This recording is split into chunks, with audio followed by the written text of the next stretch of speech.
우리가 다 알다시피 창세기 3장은 참 이 역사의 분수령이 되는 그런 중요한 사건이 기록되어져 있습니다. 저는 어려서 제 나름대로 인생에 대한 그런 고민들을 나름대로는 해봤습니다.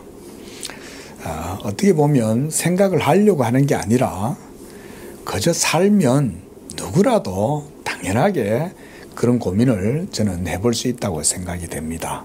바로 인생이라고 하는 게 뭘까? 라고 하는 누구나 해볼 법한 그런 질문입니다. 또 이 모든 세상은 어디에서 왔고 우리는 왜 이렇게 살아가야 하느냐? 또 이 살아가는 삶의 이유는 뭐고 의미는 뭐냐? 이런 질문들입니다. 이런 범민 가운데 청소년 시절에 저는 제 나름대로는 굉장히 괴로웠고 또 정신적으로 굉장히 어려운 그런 시절을 보냈던 기억이 있었습니다. 그런데 그런 과정 속에서 그래도 하나님의 은혜로 하나님께서 이 지푸라기 같은 인생을 그저 소멸되도록 내버려 두시지 아니하시고 저는 붙들어 주셔서 하나님이 또 그 가운데 지금까지 이 부족한 자를 이끌어 오셨다. 저는 그렇게 믿고 고백을 하고 감사를 하고 있습니다. 만약 그렇지 않았다면 저는 정말 한 줌의 죄로 진작 저는 사라졌을 것이다. 그렇게 생각을 합니다. 그런데 놀랍게도 감사하게도 하나님께서 그 속에서도 정말 이 버러지 같은 인생을 붙들어 주시고 그래서 정말 흐트러지지 아니하고 정말 곁길로 벗어나도 다시금 또 불러 모아 주시고 그래서 지금까지 삶을 살게 해주셨다고 생각을 합니다. 그렇게 해서 하나님께서 은혜를 주시고 이 성경을 보다가 바로 이 창세기의 1장에서 3장 속에서 저는 제가 소시적에 가졌던 그 모든 인생의 궁극적인 의문점, 질문들에 대한 답을 찾았습니다. 그렇구나. 창세기를 보니까 거기에서 모든 제가 가졌던 인생의 번민과 모든 물음들, 그 모든 것들에 대한 해답이 이 속에서 다 찾을 수가 있었습니다. 특히 창세기 3장은 왜 우리 인생들이 이런 비참한 삶과 고통 속에서 결국 죽음에 처할 수밖에 없는가 하는 그 궁극적인 해답을 여기에서 주고 있었습니다. 그 이유는 바로 우리의 시조인 아담이 하나님과의 이 첫 언약에서 그것에 불순종함으로써 이제 그로 말미암아 시작된 범죄와 그리고 그 죄의 파급력 그게 바로 사망이죠. 이 사망의 파워풀한 역사가 이제는 아담을 통하여 그에게서 태어난 모든 인류에게 전파되고 그래서 아담에게서 태어나는 모든 인류는 바로 그 사망의 세력에 사로잡히고 그래서 모든 인류가 이와 같은 비참한 삶을 살아가는 것이구나. 너무나 참 간단하게 답을 얻을 수 있었는데 성경을 모르니까 계속 헤매는 거예요. 그래서 진화론인가? 한번 진화론도 한번 솔깃해져 보는 거죠. 그게 아니었구나. 또 교회는 다니니까 또 유신진화론에도 한번 솔깃해 보는 거예요. 근데 그것도 아니었던 거예요. 성경에서 보여주는 바 기록된 증거 그 자체가 사실이었던 거예요. 그것을 깨닫는 데는 제 나름대로 오랜 시간이 걸렸습니다. 여러분들은 어떻습니까? 여러분들은 이런 창세기의 내용을 보실 때 이게 사실 같아 보입니까? 많은 분들이 아직도 창세기를 설화처럼 생각하고 신화, 사가라 생각하시는 분들이 아직도 여전히 많이 있습니다. 여러분, 성경에 기록된 내용이 이것이 그대로 팩트라는 사실을 여러분들이 받아들이실 때까지는 여러분들이 항상 의심과 불안과 염려 속에서 여러분들의 믿음은 시험을 당하게 될 것입니다. 하지만 성경에 기록된 말씀이 사실이라는 것을 여러분들이 마음으로 믿게 되고 그것이 고백되어질 때라야만이 여러분들이 영적인 모든 삶도 그 속에서 이제 평온하고 그래서 참된 지식 가운데 거하게 될 것입니다. 창세기가 설화처럼 느껴지면 전체 성경의 내용 전체도 다 설화처럼 느껴집니다. 하지만 특히 창세기 1장에서 3장까지의 내용이 기록된 말씀 그대로 사실이라는 것을 믿을 때에 여러분들은 비로소 성경 전체도 그대로 사실적 증거로 취해질 수 있습니다. 이 과정이 결코 만만하지 않아요. 철학적인 어떤 가르침이나 해석이라든가 주장들, 이론들에 대해서 솔깃해 보기도 하고요. 어떨 땐 관념적인 그런 해겔의 변증법이라든가 또는 여러 가지 그런 실존주의적인 해석이라든가 이런 것들이 여러분들을 미혹할 때가 많습니다. 저도 신학을 하고 공부를 하면서 이런 여러 가지 관념들을 접해보면서 솔깃해 봤어요. 때때로는 화이트헤드라고 하는, 저도 젊을 때는 화이트헤드를 좋아해서 그의 책을 많이 읽었어요. 화이트헤드의 위치 철학, 과정 철학, 과정 신학 이런 것들이 아주 매혹적이에요. 헤겔도 아주 매혹적입니다. 스피노자도 매혹적이고요. 예? 그런 많은 사상가들과 또 여러 분류의 학문들과 사상들이 있어요. 그런 것들이 다 나름대로나 솔깃솔깃해요. 그런데 결국은 들어가 보면 아니에요. 결국 지나고 보면 성경의 이 단순하고 짧은 증거가 팩트였더라고요. 오늘 우리가 본 이 3장의 내용은 말씀드렸듯이 우리 인류의 운명을 가르는 분수령과 같은 그런 사건이 벌어지게 된 것입니다. 저는 먼저 오늘 본문의 내용을 여러분들과 함께 간단하게 살펴보고 그런 다음 이 언약에 대한 의미들을 여러분들 좀 강론하고 이 설교를 마치려고 합니다. 먼저 1절을 보면 이제 하나님께서 지으신 이 에덴 동산 안에 이제 이 시험이 찾아오게 되었습니다. 뱀이 하나님이 지으신 들짐승 중에 가장 강교하다 그랬습니다. 여러분, 뱀은 사탄이 아닙니다. 뱀 자체의 특성 자체가 상당히 지혜롭고 재빠르고 그래서 여기서는 강교하다 그랬습니다. 사탄이 자기의 일을 수행하는 데 있어서 뱀이 가장 적합했던 거예요. 양은 어때요? 가장 유순하죠. 비둘기는 어떻습니까? 가장 순결하죠. 이런 동물들을 비유적으로 사용하지만 여기에서 사탄이 자기 자신의 영으로 이 인류의 첫 시조를 유혹하기에 제일 좋은 게 뱀이었던 거예요. 그래서 사탄이 뱀을 통해서 지금 역사하고 있는 거예요. 그리고 뱀이 여자에게 묻습니다. 너희가 참으로 동산의 모든 나무의 열매를 먹지 말라 하시더냐. 아니, 이렇게 질문을 탁 던지는 거예요.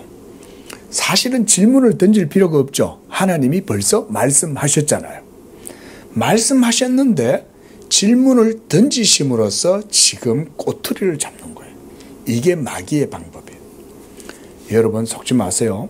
하나님은 질문하시지 않습니다. 하나님은 어떻게 하십니까? 명령하시죠. 명령하시면 그것이 사실이에요. 하나님이 명령한 것 이외에 이 세상에는 질문할 것이 없어요. 철학하는 분들이나 그런 분들을 제가 폄하할 생각이 전혀 없습니다.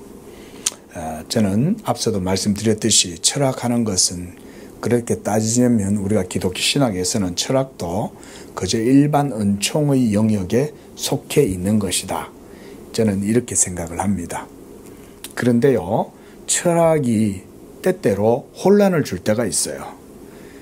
철학은요, 질문하는 겁니다. 질문함으로써 거기에서 답을 얻는 일종의 우리가 소크라테스나 플라톤식의 우리가 이런 걸 삼파술이라 그러죠. 삼파술. 질문함으로 답을 이끌어내는 방법. 이게 철학의 기본적인 형태예요. 근데 여러분, 질문하면 답은 누가 줘요? 답은 인간 스스로가 답을 제시하는 거죠. 다른 것에서 답을 얻는 게 아니에요. 그저 질문함으로써 질문 그 자체의 의미에 대한 답을 인간 자신 안에서 찾는 거예요. 하지만 성경은 그런 방식이 아니에요. 성경은 질문해서 답을 주고 이런 식으로 하지 않아요. 여러분, 성경에서 여러분들에게 설명해 주고자 하는 내용이 있습니까? 성경은 여러분이 질문할 때 거기에 대해서 답을 하지 않아요. 태초에 하나님이 천지를 만드셨을까? 누가 세상을 만들었을까?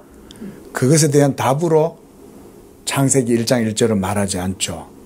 그저 하나님은 말씀하시는 거예요.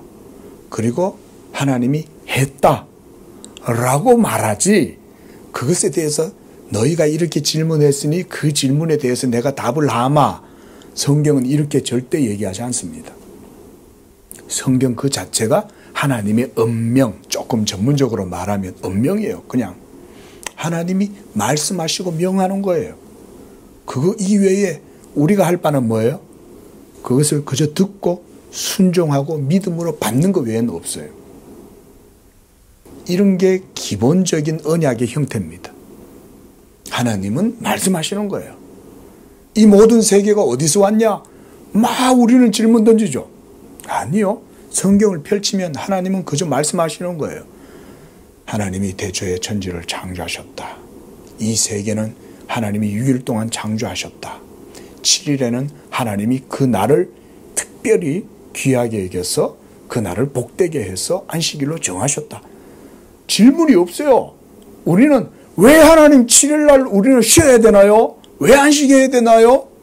우리는 이렇게 질문하지만 하나님은 그 날은 하나님이 명하신 날이야. 그러면 끝이에요. 근데 우리는 그것을 견디지 못하죠. 그걸 못 견디고 아니 왜 그러냐 이러죠. 요즘 우리 건우가 지금 한참 그런 때 예. 아빠가 엄마가 야 안 돼. 시간 딱 정해놓고 그렇게 해야 돼. 안 돼. 왜 그렇게 해야 돼. 지금 한참 그런 때죠. 예. 인간은 하나님이 말씀하시면 그 말씀하신 것 앞에 그저 설 뿐이에요. 그리고 그 말씀을 듣고 들은 대로 순종하고 나아가면 그것이 사실은 우리 인생에게는 뭐가 돼요? 생명이 되고 복이 되고 삶이 되는 거죠. 그게 바로 우리의 생이에요. 근데 철학은 그렇게 접근하지 않아요. 뱀이 질문을 통해서 사람의 이성을 지금 촉발시키고 그렇게 함으로써 뭘 합니까? 하나님의 말씀을 어떻게 해요? 의심하게 만드는 거예요. 질문은 이성을 유발시키고 하나님의 말씀에 대한 믿음보다는 이성이 작동하게 만드는 거예요. 여러분, 마귀가 얼마나 지혜롭습니까? 그렇죠? 마귀가 강교하게 이럴 데가 없는 거예요. 이 성경의 내용을 성경적으로 이해하고 믿고 들여다보면 이 속에는요, 철학과는 전혀 다른 괴가 여기에 나타나요.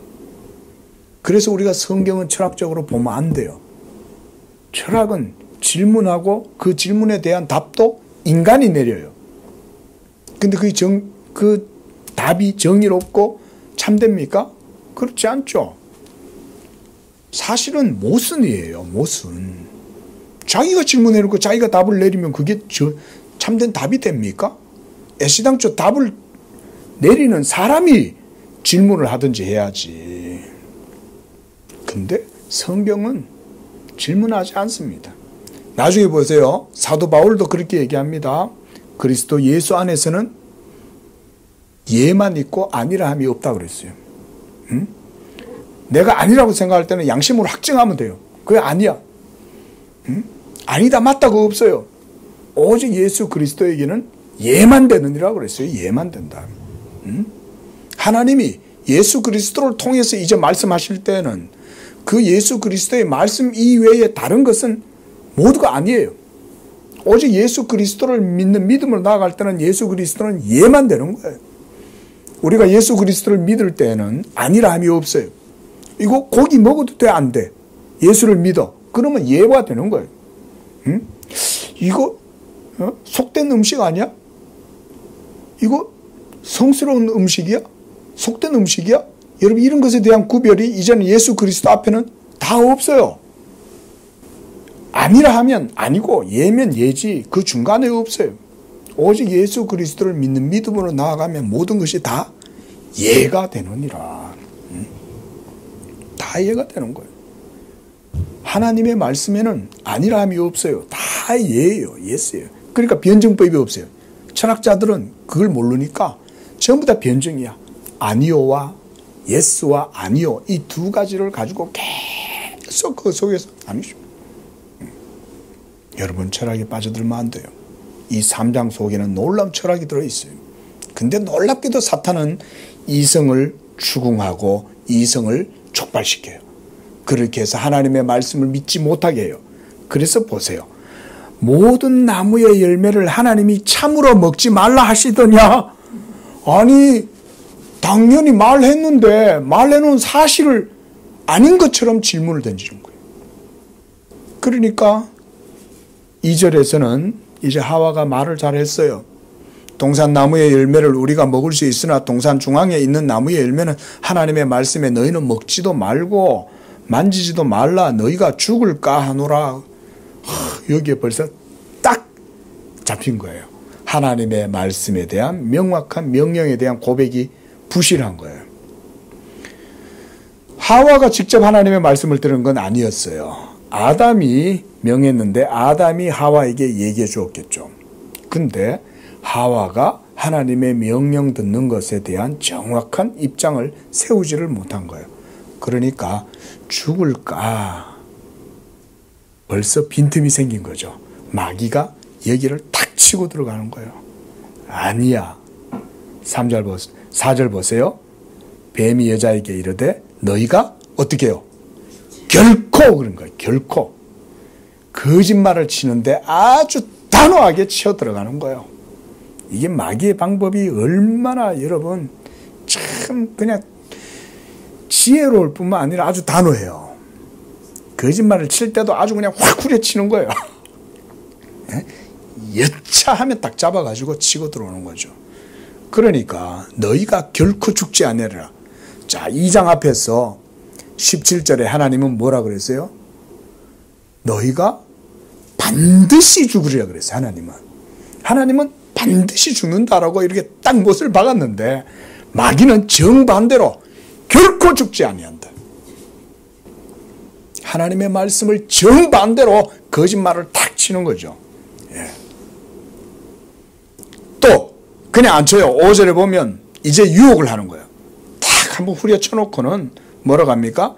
너희가 그것을 먹는 날에는 너희 눈이 밝아져 하나님과 같이 되어 선악을 알 줄을 하나님이 아십니다. 그랬어요. 자, 여러분, 선과 악이 있어요, 없어요? 선과 악은 있어요, 없어요? 원래 하나님이 창조하신 세계의 근원에서는요, 시초에서는 선과 악은 없어요. 악이란 없어요. 그저 선만 있어요. 아까 말씀드렸잖아요. 예수 그리스도를 믿는 믿음에는 아니라함이 없고 예만 된다 그랬잖아요. 하나님이 세우시는 거예요. 자기의 말씀을. 하나님이 자기의 말씀을 세우시면 거기에는 더 이상 모든 것이 아니하고가 없어요. 부정함도 없어요. 하나님이 말씀하신 것만 선이에요. 우리가 출애굽기에서 율법을 배웠는데요. 하나님이 이것 하지 마라 저것 하지 마라 이러죠. 그죠? 선한 것과 속된 것을 나누어 주시죠. 그죠? 그때 기준은 뭐가 기준이에요? 하나님의 말씀이 선의 기준이죠. 하나님이 말씀하신 거면 그건 선이에요. 하나님이 하지 않은 것은 악이에요. 하나님이 그걸 보여줌으로써 선악이 있다는 걸 보여주시는 게 아니에요. 뭘 보여주는 거예요? 선은 이것이다라는 걸 보여주는 거지 선과 악이 있다는 걸 보여주는 게 아니에요. 여러분, 고대로부터 이 세상에 사람들은 선신이 있고 악신이 있다. 그래서 이 세계는 선한 신과 악의 신이 대립하는 세상이고 이런 식으로 이원론적으로 보여주는 세계관들이 있죠. 다 거짓된 겁니다, 여러분. 원래 세상은 하나님이 창조하신 것이므로 그 자체가 선한 거예요. 모든 세계에서는 악은 없어요. 자, 우리가 어제 소일의 문답에서 제가 여러분께 해설문을 잠깐 드렸는데 원래 선악은 없습니다. 그렇죠? 하나님 자신이 창조하셨으므로 모든 세계는 그 자체가 그냥 선이에요. 그래서 사도 바울도 그 말씀했죠. 하나님이 지으신 모든 것이 선함에 감사함으로 받으면 버릴 것이 없나니 그랬어요. 이게 성경적인 선의 개념이에요. 그런데 마귀는 어떻게 얘기했어요? 너희가 이것을 먹으면 너희가 선악을 분별하게 돼. 여러분, 선악을 분별하는 건 우리 인생들에게는 뭔지 아세요? 저주예요, 저주. 우리가 선과 악을 분별하는 자리에 선다는 건 그 인생 자체에게는 저주입니다. 여러분 보세요. 선과 악을 분별함으로써 이 세계는 어떤 저주가 이루어졌습니까? 나는 선하고 너는 악해. 이것 때문에 전쟁이 일어나게 되고 패당이 이루어지고 분당이 이루어지는 거예요. 사람 셋이 모이면 선악의 분별이 생겨요. 판단이 생겨요. 그러면 거기에서 정치가 생겨나요. 정치가 생겨나니까 그 속에 온갖 모든 괴계가 그 속에서 이루어지는 거예요. 응? 중상모략이 이루어지고. 응? 저주죠. 그렇죠? 분명히 잘하려고 모였는데 하나가 안 되는 거죠. 응? 보리문데이. 응? 여기는 보리문디. 저쪽에는 홍어. 이러면서 서로 또 나누죠. 응? 우리는 빨간색, 너희는 파란색. 우리는 보수, 너희는 진보. 나누죠. 여러분, 이게 다 저주입니다. 여러분, 그거 아셔야 돼요. 그래서 교회 안에서 그러지 말라는 말은 예수 그리스도가 화평하게 하시고 하나 되게 하심을 그런 것들로 흩트리지 말라는 거예요. 응? 교회 안에서 그래서 그런 걸 하지 말라는 거예요. 교회는 그리스도 예수 안에서 얘만 있는 거예요. 비록 지금은 우리가 이런 죄로 말미암아 저주로 말미암아 서로 패당을 짓고 우리는 진보다 보수다 나는 경상도다 나는 전라도다 이루고 나누고 살지만 여러분 그런 것들은 모두가 다 선과 악을 분별하는 것에서부터 시작되었습니다. 누가 선해요? 하나님 앞에서. 예수님조차도 뭐라 그랬어요? 네가 나를 선하다고 하느냐 하나님 한 분 외에는 선한 이가 없느니라. 왜 그 사람은 예수님을 선하다고 했을까요? 악한 게 있다고 생각하는 거예요. 예수는 선한데 자기가 생각할 땐 예수를 선하다고 할 때는 자기도 선하다고 생각한 거죠. 그렇죠?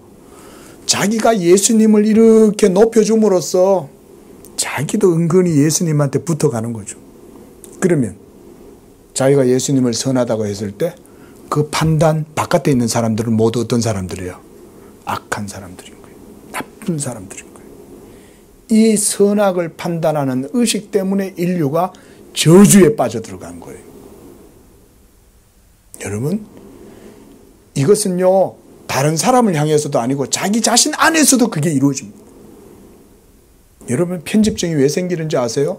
자기 자신 안에 있는 절대 벗어날 수 없는 이 운명과도 같은 이 고리에서 벗어날 수 없으니까 자기 자신 스스로 자꾸 단정하는 거예요. 요렇게 하면 선하고 요렇게 하면 나쁜 거야. 그 의식이 그 사람 자신 안에서 자기 스스로를 속박하는 거예요. 그러니까 편집증이 생기는 거예요. 모든 심리적 증후군은 양심의 소리에서부터 시작됩니다. 그러니까 그게 외향적으로 벗어나가면 타인을 괴롭혀요. 근데 그게 내향적으로 자꾸 들어가면요, 자기 자신 스스로를 짓뭉개는 거예요. 다른 거 없어요. 전부 다 그 의식 속에서 고통하는 거예요. 그래서 제가 선과 악을 판단하는 건 우리 인생들 자신들에게는 뭐가 된다는 거예요? 저주가 된다는 거예요, 그게. 하지만 사람들은 선과 악을 판단하는 것을 자기 자신이 지혜롭기 때문에 그렇다고 착각을 합니다. 그렇죠? 우리는요, 자기 자신을 높이는 방법 가운데 하나가 상대방을 깔아뭉개는 거잖아요. 그렇죠? 그렇게 해서 나는 선하고 너는 불의해, 너는 악해, 너는 잘못됐어, 너는 나빠 라고 하면서 자기 자신을 높이죠. 근데 정작 모든 선의 판단자이신 하나님은 아랑곳하지 않죠. 그죠? 아니, 자기를 판단할 자가 누구예요? 하나님이시잖아요. 근데 자기가 하나님 앞에 서 있다는 생각을 못하죠. 그리고 자신이 하나님의 율법의 판단자라고 생각하는 거죠. 그래서 남을 판단하는 거예요. 그러면서 자기는 선하고 다른 모든 자기의 판단 앞에 있는 사람들은 다 악하다고 보는 거죠. 그렇게 함으로 자기를 높이잖아요. 네. 이것이 바로 우리 인생의 모든 저주의 시작이 여기서부터 시작된 겁니다. 하나님의 명령을 어긴 그 순간부터 이 모든 인생의 번뇌가 거기에서부터 촉발되고 시작된 거예요. 죄가 한마디로 들어온 겁니다. 죄가 들어오기 시작할 때 그 죄는 하나님의 말씀을 어김으로써 시작된 거예요. 이게 제가 어제 드린 소요리문답 해설문의 그 내용이에요. 하나님의 명령이 첫 언약의 약정이 파기됨과 동시에 시작된 거예요. 그리고 그 죄로 말미암아 이제 사망이 그 즉시로 들어오게 됐어요. 이미 아담은 죽기 시작한 거예요. 그때로부터. 그렇죠? 예? 그때부터 죽기 시작한 거예요. 아담은 벌써. 사실 하나님의 언약의 생명에서 떠나버린 거죠. 배인 거죠. 우리가 화병에 꽃을 잘라가지고 넣어놓지만 꽃은 이제 저녁이 되면 시들죠. 죽죠. 우리 인생도 그와 같아요. 문학적 표현이 아닙니다. 똑같습니다. 비록 잘 살면 요즘 같으면야 100세 이상도 산다 할지라도 100세 이상 살면 뭐예요? 얼마 있으면 또 죽을 건데. 응?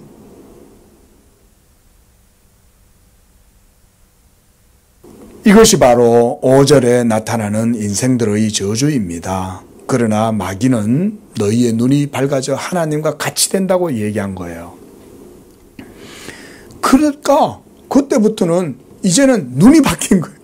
하나님의 계명의 말씀에 대한 믿음과 순종으로 나아가야 되는데 그게 아니라 이 뱀이 얘기해 주는 대로 보니까 야, 이게 더 특별해 보이기 시작한 거예요.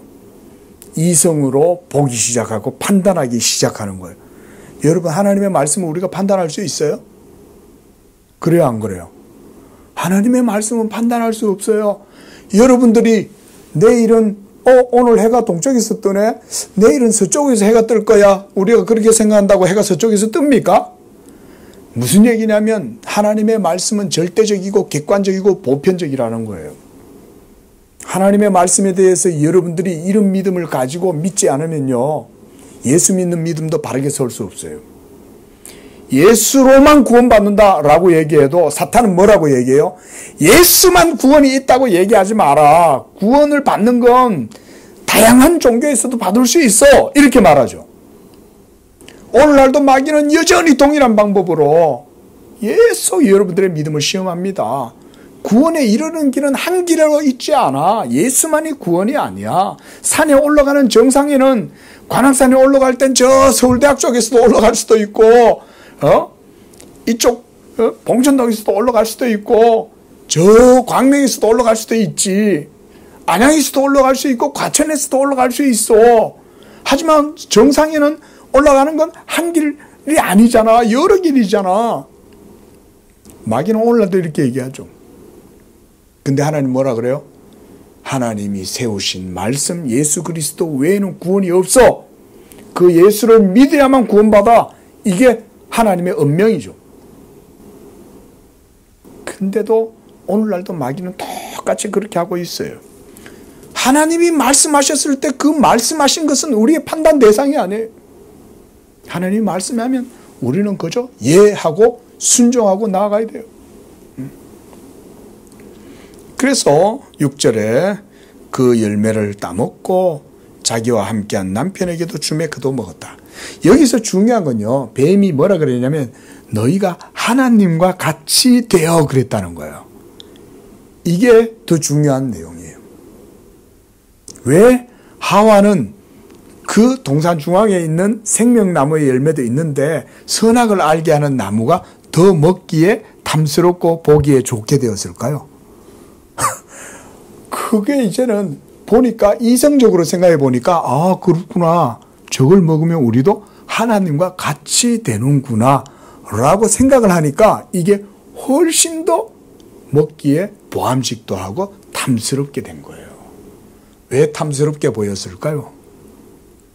그게 하나님과 같이 되게 해준다고 생각하니까 그때부터 그 생각이 들어가니까 그게 탐스러워 보이는 거예요. 더 맛있어 보이는 거예요. 남의 떡이 더 커 보이죠. 응? 우리 인간은 그래요. 뭔가를 하나를 더 얻겠다, 뭔가 더 좋겠다 생각하면 그게 더 커 보이고 그게 더 좋아 보여요. 선과 악의 기준은 어디 있다고 그랬어요? 그런 건 없다고 그랬죠. 그런데 선악의 기준이 생겨나게 되니까 이런 일들이 벌어지게 된 거예요. 여러분, 우리는 결코 선악을 판단할 수 없습니다. 지금도 마찬가지입니다. 근데도 지금 온 세상 사람들은 선악을 판단하죠. 선악을 판단해가지고 결과적으로 좋아지면 되는데 좋아지질 않아요. 오늘날 이 세상의 모든 삶을 보세요. 선과 악을 다 나누고 살죠. 에? 이 세상의 문화의 기호, 코드조차도 선악을 분별하는 쪽으로 모두 다 뻗쳐나가잖아요.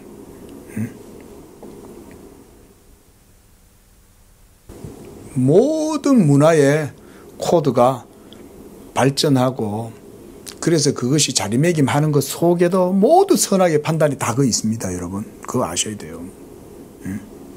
여러분 더 좋고 더 나쁘고가 어디 있어요 원래. 근데 사람들은 더 좋고 더 나쁘고를 세워놓고 거기에 맞추어 가지고 인류 문화를 발전시켜 나가죠. 그러면 그 시대의 그 문화에서 속되다라고 생각하고 나쁘다라고 생각하고 좋지 못하다라고 생각되는 부류들은 어떻게 되겠어요? 살인적인 그 시대의 정신에 의해서 희생을 당하겠죠. 그렇죠? 그리고 좋은 편에 속해 있다고 생각하는 사람들은 자신들이 그런 문화의 번영을 누릴 자격이 있다고 생각했죠. 그 자격을 누리지 못하는 사람들은 모두 어떻게 되겠어요? 희생당하는 거예요. 폭력을 당하는 거예요. 응?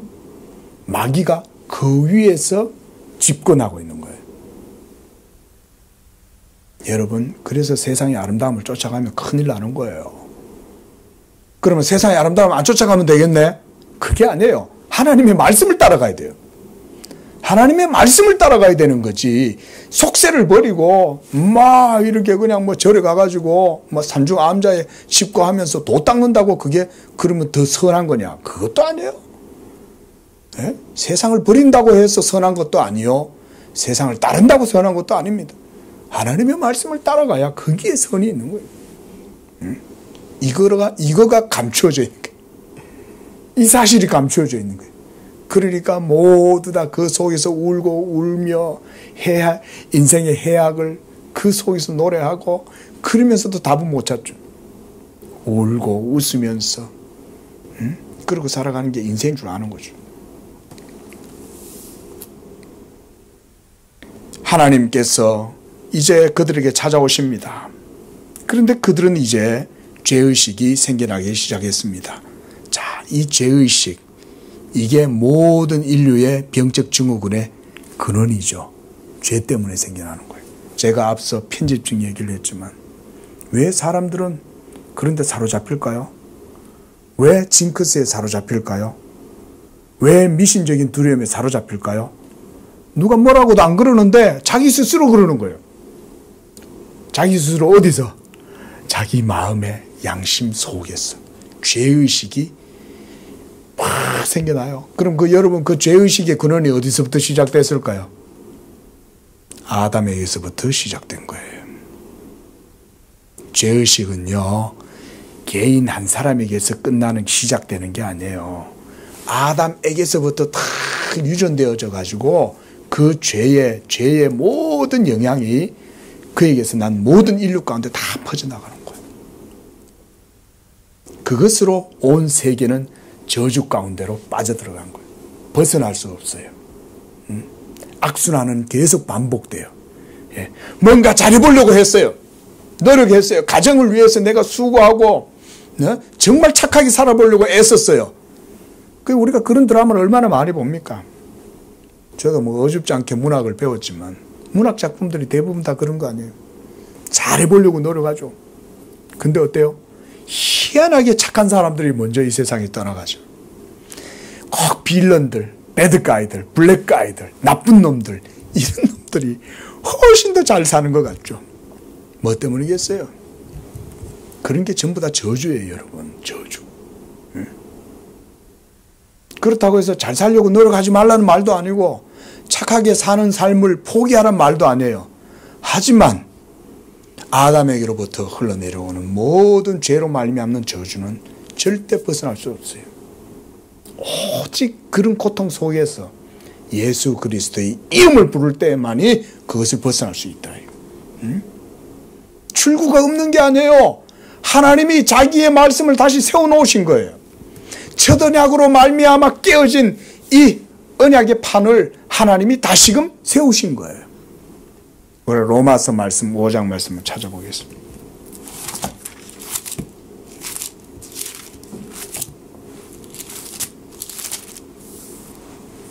로마서 5장 2절.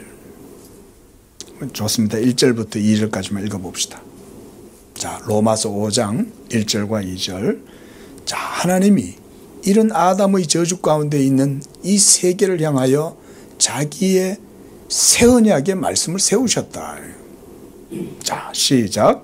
그러므로 우리가 믿음으로 의롭다 하심을 받았으니 우리 주 예수 그리스도로 말미암아 하나님과 화평을 누리자.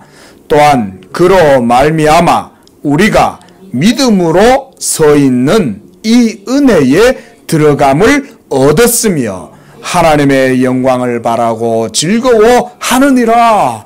할렐루야. 저는 이 5장 특히 이 2절 말씀에서 이 표현이 새 언약을 하나님이 예수로 말미암아 세우셨다는 말씀으로 그렇게 해석을 해요. 보세요. 뭐라고 얘기했어요? 예수로 말미암아 우리가 무엇으로? 율법의 행위로? 믿음으로 어떻게 되어 있어요? 서 있는 어디에? 은혜에 들어감을 얻었다. 여러분, 이 하나님의 은혜에 들어가는 건 율법 행위로 세워져 있지 않아요. 이제 무엇으로 서 있어요? 믿음으로 서 있는 거예요.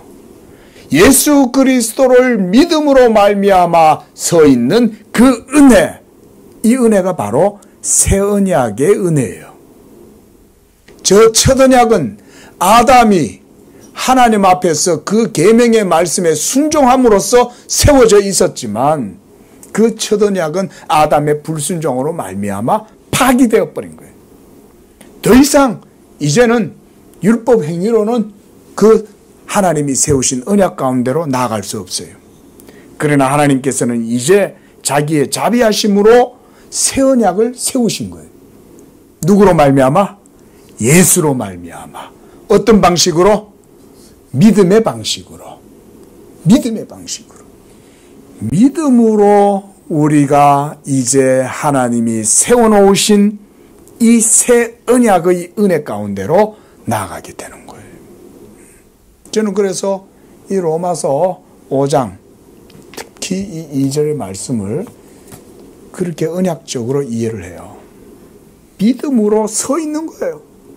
처하지 않은 건 하나님이 순종으로 세우신 거죠. 그렇죠? 아담의 순종으로 세운 거예요.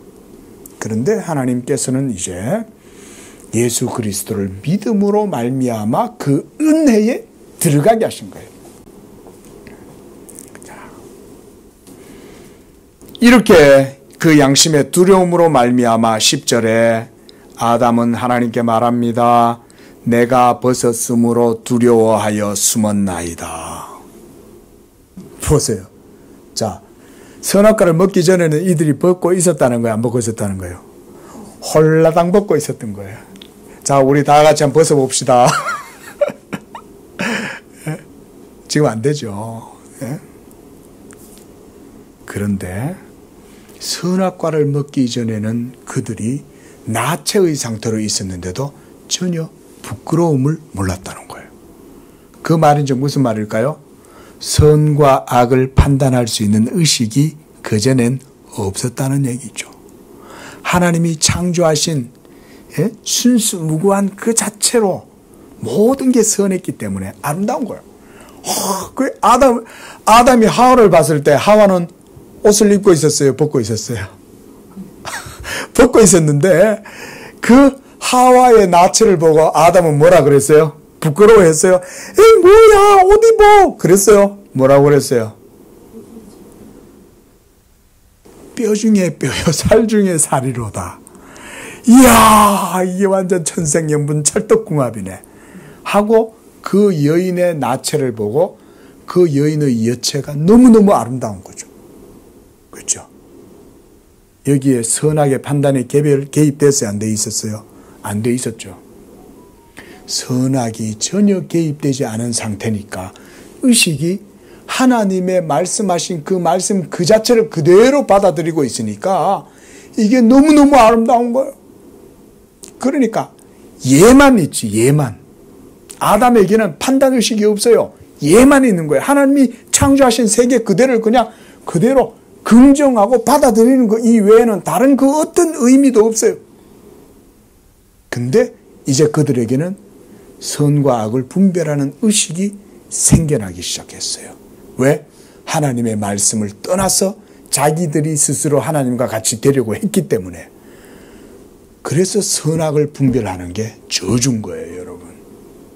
여기에서 모든 인류의 저주가 여기서 시작되는 거예요. 여기에서 패가 나뉘어지고 선과 악에 대한 구별이 나누어지고 선한 자들은 힘 있는 자가 선하고 힘 없는 자들은 악하고 이렇게 되는 거예요. 그게 저주예요, 여러분. 이런 게 인류의 첫 언약의 파기로 말미암아 시작된 슬픈 운명의 서곡이 여기서 시작된 거예요. 철학 딴 거 없어요. 모든 인류의 저주가 여기서 시작된 거예요. 그래서 11절 보세요. 하나님이 딱 그러시잖아요. 누가 너의 벗었음을 너에게 말해줬냐? 그렇죠? 처음에 벗었다는 판단이 없었어요. 주하고 선한 게 어디 있어요? 그 자체로 하나님이 만드신 게 다 아름답지. 하나님이 아담을 만들어 놓고 뭐라 그랬어요? 하나님 보시기에 심히 아름다운 거예요. 하나님이 창조하신 것 중에 가장 아름다운 게 사람이에요. 그런데 아담은 자기 자신의 형상을 가리기 시작하는 거예요. 하나님이 제일 아름답다고 한 그 몸을 왜 가리냐 이거예요. 선악을 판단하는 의식이 자기 안에서 작동하기 시작한 거예요. 그게 바로 죄입니다. 죄. 무슨 새로운 이성이 생겨난 게 아니에요. 죄가 그렇게 만드는 거예요. 죄가. 그래서 내가 내게 먹지 말라 명한 그 나무의 열매를 네가 먹었느냐. 이렇게 해서 하나님께서 추궁을 해서 결국은 그 원인자가 누구였어요? 마귀죠. 그죠? 뱀이 사실은 아니에요. 예? 마귀인 거예요. 마귀. 그래서 하나님께서 14절에 뱀을 저주합니다. 그리고 더욱 저주를 받아 배로 다니고 살아있는 동안 흙을 먹을지니라. 뱀은 흙이 아닌 다른 것도 먹을 수 있었나 보죠. 뭐 먹을 수 있겠죠. 하나님이 창조하신 이 세계에. 원래 동물들은요, 처음부터 이렇게 육식을 하지 않았습니다. 뱀도 그냥 막 이렇게 뭐 알을 집어먹고 이런 게 아니에요. 뱀도 초식이고 모든 동물들도 다 초식이었습니다. 열매를 따먹고요. 그렇습니다. 그런데 이제 하나님께서 이 15절에 우리가 소위 원시복음이라고 하는 이 말씀이 여기에서 하나님이 증거하십니다. 내가 너로 여자와 원수가 되게 하고 네 후손도 여자의 후손과 원수가 되게 하려니 여자의 후손은 네 머리를, 여기서 네 머리란 사탄의 머리를 얘기하는 겁니다. 사탄의 머리를 상하게 할 것이요 너는 그의 발꿈치, 바로 메시아의 발꿈치를 상하게 할 것이다 그랬습니다. 발꿈치라는 의미는 앞에서 공격하지 않고 뒤에서 아주 강교하게 탁 이렇게 공격한다 이런 말이잖아요. 그게 바로 십자가를 의미하는 겁니다. 이 창세기 3장 15절의 내용을 저는 여러분들께 깊이 있게 말씀드리지는 않겠습니다. 그러나 여기서 우리에게서 지금 중요한 내용은 뭐냐면 타락한 인류에게 하나님께서 장차 이루어지게 될 그 내용을 즉시 전했다는 거예요. 하나님께서. 하나님의 계획과 섭리가 한순간도 지체되지 아니하고 바로 시행이 됐어요. 그래서 범죄한 인류에게 하나님께서 이와 같이 복음을 전해요. 그 복음의 내용이 내가 너와 여자와 원수가 되게 하여 네 후손이 여자의 후손과 원수가 되게 하리라. 바로 예수 그리스도가 여인에게서 나실 것을 말씀하고 이 여자의 후손이 즉 예수 그리스도가 바로 사탄의 머리를 밟고 그렇게 함으로써 그가 승리하게 될 것에 대해서 얘기를 하시는 겁니다. 이것을 통해서 벌써 하나님께서 자기의 구원의 계시를 알려주셨다는 사실을 알 수가 있습니다. 우리는 지금 언약사에 대해서 얘기를 하고 있지만 구속 계시의 역사에서 바로 이 사건은 하나님의 구속 계시의 첫 번째 내용이 여기에서 시작이 됩니다. 그런데 우리가 언약사는 어디에서부터 시작했습니까?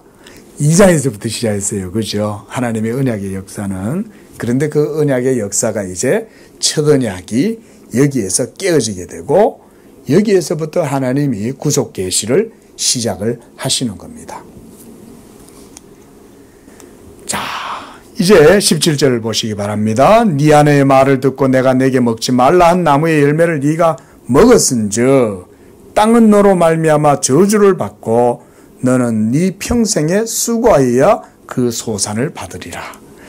이 말씀도 우리가 여러 가지 의미들이 있지만 여러분이 이렇게 생각하시면 됩니다. 역으로 예수 믿고 여러분이 영적으로 하나님과 화목하고 하나님과 원수되었던 관계가 깨어져서 하나님과 화평을 이루면 여러분들의 모든 삶의 지경에 예수의 복이 임하게 되겠죠. 그러면 저주가 여러분들의 삶의 주변에서 점차 떠나가게 되는 거예요. 믿으시기 바랍니다. 여러분, 하나님의 나라가 여러분들의 변화된 중생한 거듭난 인격을 통해서 하나님의 나라가 여러분들의 삶에 임하면 여러분들이 삶의 모든 거하는 삶의 처처마다 예수의 영으로 말미암아 하나님의 화평이 임하게 되고 모든 저주가 떠나가게 되는 것입니다. 예수의 영이 여러분들의 인격을 통해서 역사하시면 여러분들의 모든 삶의 지경에 언약의 복이 임하게 되는 것입니다. 저는 그렇게 믿습니다. 그런데 첫 언약의 파기로 말미암아 저주가 온 세상 가운데 임함으로 지금 온 세상은 그 저주 가운데 있죠. 그렇죠? 그런데 여러분이 그 저주를 이제 회복시키는 거예요. 예수의 영으로. 그래서 판단이 사라지고 오직 예수만이 세워지면 다시 하나님의 나라가 여러분들의 인격과 삶의 지경 가운데 임하게 되는 것입니다. 그러나 아담은 하나님께서 이제 네 평생에 땀을 흘리고 수고하여야 그 소산을 먹게 된다. 또 18절에 땅이 가시덤불과 은검기를 낼 것이고 이런 거 속에서 우리는 이제 매일 잡초 뽑고 벌레 잡고 약 뿌리고 뭐 별의별 짓을 다 해야 겨우 얻어먹을 정도죠. 그렇죠? 땅은 원래는 그렇지 않았어요. 하나님이 창조하신 이 세계는 너무 기름지고 뭘 심어도 막 어마어마하게 잘 나는 거예요. 가나안 땅에 팔레스타인에 포도를 뽑으면 막 그런 데잖아요. 두 사람이 들 정도로. 그렇게 비옥한데 이런 게 지금은 힘든 거죠. 돌은 얼마나 많은지 돌을 걸러내야지. 돌 걸러내니 또 잡초 나지. 또 잡초 뽑아내고 또 막 열매가 한참 맺히나 싶었더니 산짐승들이 와가지고 다 뜯어먹지. 예? 또 좀 지나니까 또 비가 와가지고는 장마가 져가지고는 또 온갖 곰팡이균이 다 또 들쑤시고 탄저병이 일어나지. 예? 그것도 약을 또 다 치니까 또 태풍 와가 또 다 무너뜨리지. 예. 그런 속에서 하나님이 살아가도록 하시는 거예요. 그리고 19절에 네가 흙으로 돌아갈 때까지 얼굴에 땀을 흘려야 먹을 것이고 네가 그것에서 취함을 입었고 너는 흙이니 흙으로 돌아갈 것이다. 이제 꺾인 꽃이죠. 우리는 꺾인 꽃이에요. 잠깐 나서 20대 중반 때까지는 아주 꽃다운 인생을 살잖아요. 자기가 인생 무대의 주인공인 양 그러고 살다가 이제 어느 순간 남자를 만나고 보더니 인생이 꼬이기 시작하고 이놈이 가짜 학위를 내세우고 가짜 신분을 가지고 나하고 결혼했을 줄 누가 알았으랴? 제 주변에요 그런 사람들이 있어요. 가짜 인생 만나가지고 쏘가가지고요 외국에 가져가가지고 죽을 뻔하고. 제 주변에 그런 사람이 있어요. 오늘날요 정말 다행인 게 오늘날 이 남자를 이제 결혼하려고 집에 데리고 온 거예요. 그래가지고는 이 신랑 될 사람을 집에서 재우고 아침에 일어났는데 이 아침에 이 남자가 일어나가지고 이제 그 시골에서 그 시골에는 이제 마당에서 이제 세수를 하잖아요. 그래가지고는 나가 세수를 하고 이러고 이제 있는데 마침 그 이웃집 옆에 있던 아줌마가 그 남자를 알아본 거예요. 그래가지고 누구 엄마 이리 와봐. 저 남자가 왜 여기 있어? 여러분 세상 좁아요. 그죠? 서울에서 만났는데 서울에서 만난 남자를 고향 땅에서 알아보는 아줌마가 있는 거예요. 저 시기가 왜 여기 와 있어? 왜? 저 시기 사기꾼이야. 하나님 은혜죠. 그래가지고 야단이 난 거예요. 이 여자가 얼마나 화가 났겠어요. 멸리쳐자고 너 이놈의 자식, 이가 이놈. 안 그랬으면 그 집 큰일 날 뻔했죠. 하나님 은혜 안 해요. 또 그러고 난 다음에 또 그 여자분은 또 목사님하고 만나가 또 목사님 사모님이 되셨는데, 그런 일이 비일비재하죠. 세상 속에. 근데 그 여인이 그 남자를 만날 때 얼마나 인생에 부푼 꿈을 품고 그 남자를 만났겠어요. 그런 일을 당하게 될 줄 어떻게 알았겠냐고요. 이런 거 여러분 어디 그 드라마에서나 볼 만한 그런 내용들 아니에요? 근데 여러분 그런 일들이 실제로 많아요.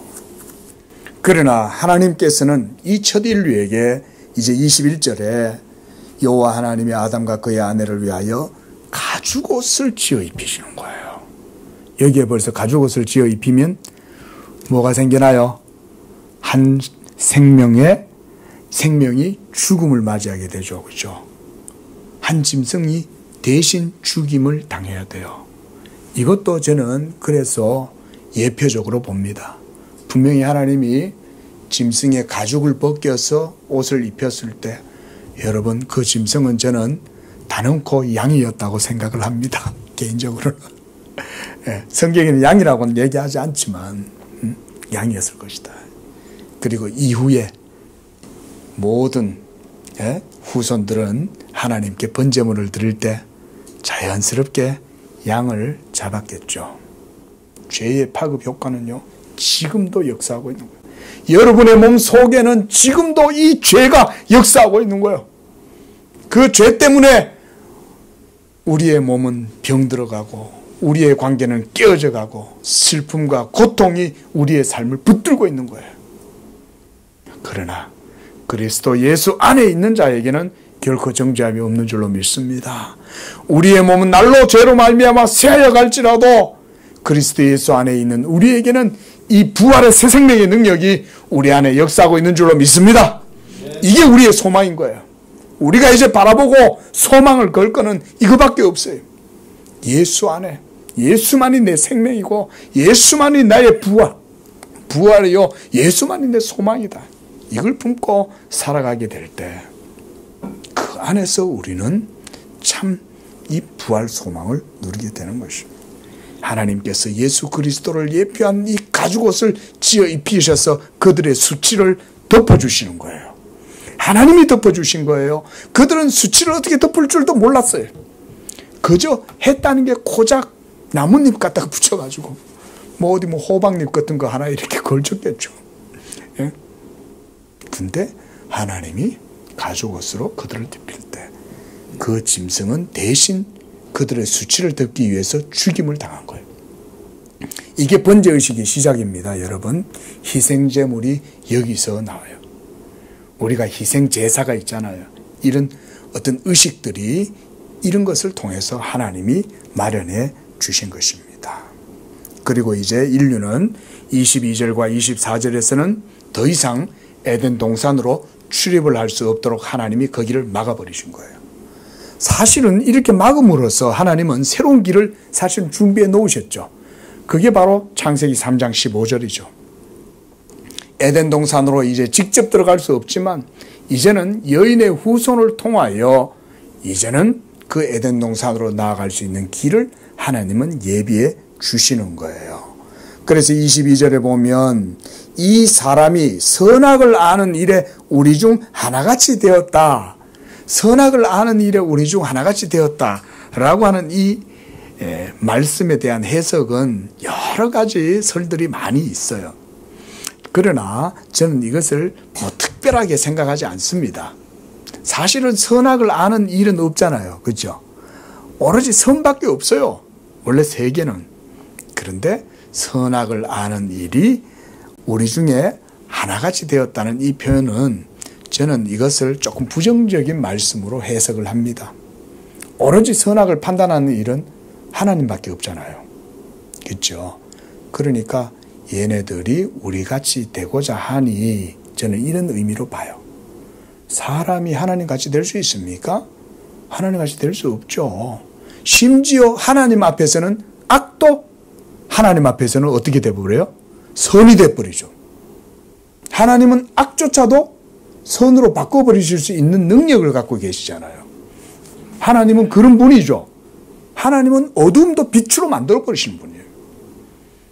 모든 인류가 하나님을 대적하고 예수를 십자가에 못 박아라 했지만 하나님은 그들의 악함을 도리어 변화시켜가지고 하나님의 의로 만들어버렸잖아요. 선으로 만들어버리시죠.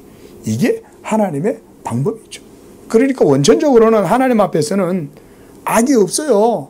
악조차도 하나님은, 마귀조차도 하나님은 자기의 의를 드러내는 그런 방식으로 쓰신 것입니다. 자, 다음 주에 이 말씀들을 이제 제가 좀 더 말씀들을 증거하려고 그럽니다. 여기까지만 오늘은 보도록 하겠습니다. 기도하겠습니다. 자비로우신 하나님 아버지, 모든 선의 기초시요 최고선이신 하나님 앞에서 우리는 부패하고 타락하여 늘 하나님 앞에서 판단하고 선과 악을 우리들 스스로 내리고 하나님의 엄히하신 말씀을 두려워할 줄 모르고 늘 남을 판단하면서 내가 율법의 판단자로 설 때가 얼마나 많습니까? 그러나 하나님께서 우리가 당해야 할 진노와 저주와 심판을 예수 그리스도께서 십자가에서 지심으로 우리를 향한 하나님의 모든 율법의 판단을 그 앞에서 다 제거하시고 이제는 오직 예수 그리스도를 믿음으로써 오직 그리스도 예수 안에 있는 자들에게는 예만 된다고 하신 그 하나님의 말씀을 통해 우리가 이제는 이 복음의 자유함을 누리기를 원합니다. 그리고 무엇보다 예수 그리스도로 말미암아 하나님과 화평을 누리고 이제 우리도 우리 주변에 있는 모든 이들을 향하여 판단하는 자로 나아가는 것이 아니라 우리들도 그리스도 예수 안에서 예만 되느니라 하신 그 말씀대로 하나님의 선하심을 증거하고 나타내고 그리하여 참된 화평을 추구하고 나아가는 그런 우리 성도들의 삶이 되도록 축복하여 주시옵소서. 무엇보다 예수 그리스도로 말미암는 우리 성도들의 모든 삶과 인격과 모든 지경 가운데 하나님의 언약의 복, 그리스도 예수 안에서 예만 되느니라 하시는 이 화평의 복음이 우리 성도들의 삶 가운데 복이 되게 하여 주시옵소서. 예수님의 이름으로 기도합니다. 아멘.